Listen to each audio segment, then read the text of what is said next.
Mi ardono nel cuore mondi che non ho mai visto, parole che non ho mai sentito, toccano l'anima mia come angeli venuti dal cielo.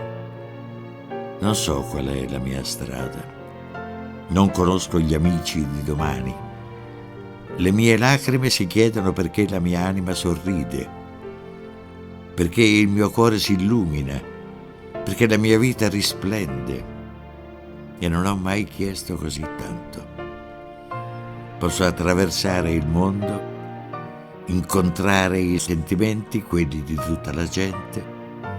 Posso ascoltare, leggere le parole del cuore con i messaggi che mi rivelano, allontanare la mia sofferenza. Posso tornare ad essere felice, rapito dai suoni della tua voce, dimenticare che cos'è la paura, cancellare l'ansia del tempo che passa.